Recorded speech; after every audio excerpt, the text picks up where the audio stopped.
ये कोई साधारण कन्या नहीं है जनक। इस धनुष से तुम्हारी पुत्री का भविष्य जुड़ा हुआ है जनक। ये धनुष निर्धारित करेगा कि भविष्य में सीता का योग्य वर कौन।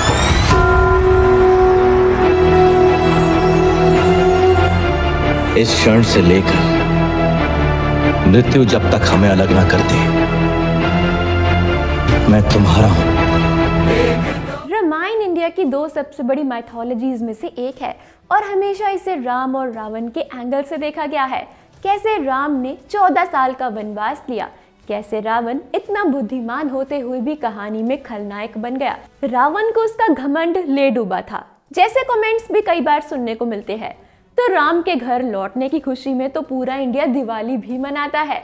ऐसे में और कितनी बार हम रामायण राम और रावण की नजर से देखेंगे।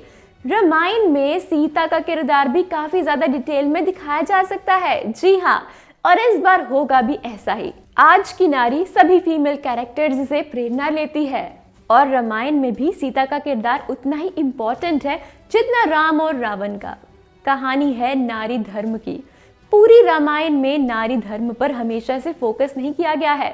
नारी धर्म एक आइडियल वुमेन का रिफ्लेक्शन है। कैसे एक नारी अपना जीवन सफल बना सकती है, इसका जिक्र हुआ है रामायण में।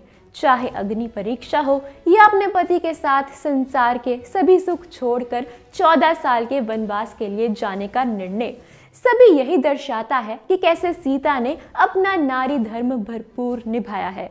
अयोध्या में सभी रानी हमेशा से शान से रहती आई थी। दासियों के द्वारा सजने संवरने का सुख छोड़कर सीता ने राम के साथ कुटिया में सरल जीवन बिताने का जो डिसीजन लिया था, उस पर कभी किसी ने फोकस किया ही नहीं। महंगे गहनों को छोड़कर सीता ने बस अपने पति का प्यार और सम्मान अपने पास रखने का निर्णय एक झटके में ले लिया था। और नारी धर्म सिर्फ मटेरियलिस्टिक नहीं, बल्कि नारी धर्म ये बताता है कि कैसे सीता सिर्फ और सिर्फ राम भगवान के लिए अपना जीवन सैक्रिफाइस कर चुकी थी।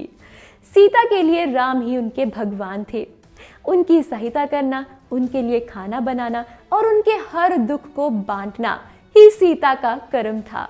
एक और बात ये भी है कि जैसे राम का किरदार मेहरबान बताया गया है, वैसे तो कभी सीता पर ध्यान नहीं दिया गया। सीता बेहद खूबसूरत थी। उनकी सूरत और सीरत दोनों ही रामायण में फोकस नहीं की गई थी। लिखा गया है कि सीता की सुंदरता के चर्चे हर तरफ थे। लंबे घने बाल, बड़ी बड़ी आंखें और सबसे सुंदर उनकी मुस्कुराहट थी। कहते हैं कि उनकी सहेलियां आपस में यही बात करती थी कि सीता के होने से हमेशा सकारात्मक माहौल बन जाता है, यानी पॉजिटिव माहौल बन जाता है। सीता वक्त की पाबंद थी।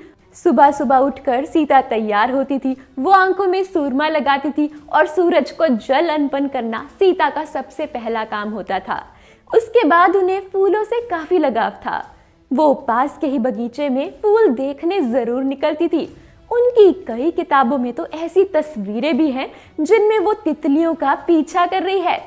कहते हैं उन्हें नीला रंग बहुत पसंद था, मगर लाल गुलाब भी उनका मन मोह लेता था। ऐसे में जब वो राम के साथ वनवास गई, तभी भी उन्हें सुबह सुबह ऐसे ही फूलों को देखने का आनंद उठाना खूब पसंद था। ये बात राम को उनकी तरफ और अट्रैक्ट करती थी। कहते हैं राम कभी कभी उनके लिए ऐसे फूल लेकर आया करते थे जिसे वो अपनी कुटिया में रख सके। एक और बात ये है कि जब रावण सीता को लेकर गया था तो उसने भी सीता को एक बड़े से पेड़ के बीच रखा था। उस पेड़ पर भी बहुत ही सुंदर सफेद फूल आते थे। रावण को भी सीता के फूलों के प्रेम के बारे में पता था और वो सीता को पूरी तरीके से सही रखना चाहता था। इसलिए उसने सीता को किसी कमरे में नहीं, बल्कि ऐसे ही सुंदर फूलों वाले पेड़ के नीचे रखा था। सीता रावण के साथ जब फंसी हुई थी, तब भी वो हर सुबह उसके बगीचे में फूल चुनने जाती थी। खैर, ये सीता के फूलों का प्यार उन्हें कोमल और नाजुक जरूर दिखा सकता है, मगर सीता रामायण में काफी मजबूत किरदार भी साबित की जा सकती है। एक बार राम यूं ही जंगल में घूम रहे थे।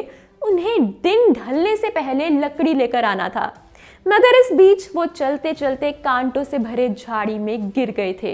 हुआ यूं कि वो एक फूल चुनने के लिए उस झाड़ी की तरफ गए, मगर उनका पैर फिसला और वो उस झाड़ी में गिर गए। इसकी वजह से उन्हें काफी चोट आई थी और कुटिया में लौटने के बाद राम को सीता ने लेप लगा दी थी, मगर बहुत कम लोग जानते हैं कि उस दिन के बाद से ही सीता जब भी सुबह फूल चुनने के लिए निकलती थी ना, तब एक एक झाड़ी के सारे कांटे अलग कर देती थी। सीता का मानना था कि इससे राम को तो वो बचा सकती है, मगर जंगल के जानवर जो ऐसे ही कांटों से भरी झाड़ी में फंस सकते हैं, उन जानवरों को भी वो बचा पाएगी। उनकी ये सोच थी कि राम को तो वो मदद कर सकती है, लेप लगा सकती है, मगर जानवरों को तो लगेगी ना, तो किसी को पता भी नहीं चलेगा और वो ऐसे ही दर्द में तड़प कर मर भी सकते हैं। इसलिए ऐसे कांटे वाले जंगल झाड़ को सीता खुद साफ करती थी। और तो और वो जानवरों के प्रति बहुत दयालु भी थी। अगर कोई जानवर ऐसे ही किसी कांटों के पेड़ में फंस जाता था ना, या किसी जानवर को ऐसे ही कांटे लग जाते थे, तो सीता उसकी मदद भी करती थी। इसके अलावा सीता को वैदेही के नाम से भी जाना जाता है। वैदेही जिसका अर्थ है समाज की नींव। सीता उसकी असली प्रतीक है। अपना नारी धर्म निभाते निभाते उन्होंने कभी भी अपने इंसानियत के फर्ज को नजरअंदाज नहीं किया था। सीता कई बार लोगों की मदद करती थी और इसका जिक्र किताबों में भी है। लिखा गया है कि सीता जब कुटिया में खाना पकाती थी ना, तो उसकी सुगंध कई जगह फैल जाती थी। इसलिए कभी कभी तो कोई ऋषि मुनि या कोई गरीब बेसहारा आ जाया करता था, तो वो कभी भी किसी को भी खाली हाथ वापस नहीं भेजती थी। उनका मानना था कि दाने दाने पर खाने वाले का नाम लिखा हुआ है। इसलिए अगर कोई भूखा यानी बहुत भूखा इंसान मांगने आ जाता था, तो वो उसकी झोली भरकर उसे विदा करती थी। राम कभी कभी इस बात से परेशान हो जाते थे, क्योंकि उन्हें डर लगता रहता था कि सीता को कोई नुकसान ना पहुंचा दे। मगर सीता हमेशा यही कहकर उन्हें समझाती थी कि जो भाग्य में लिखा है वही होगा। इसीलिए ही सीता अपने कर्तव्य निभाती थी। नारी धर्म सिर्फ अपने पति के लिए नहीं होता, एक नारी के इंसान होने के नाते और जिम्मेदारियां भी होती है, जो रामायण में फोकस नहीं की गई है। अक्सर राम और रावण में ही कहानी उलझी रह जाती है, मगर सीता को भी सेंट्रल कैरेक्टर रहने का मौका मिल सकता है। तो बस इस बार आदि पुरुष में ऐसा हो सकता है। मूवी में हमें कृति सैनन एक पावरफुल रोल में देखने को मिल सकती है। और इसी के साथ दोस्तों, ये फिल्म बहुत जल्दी यानी कि अगले साल 2024 में रिलीज भी की जा सकती है।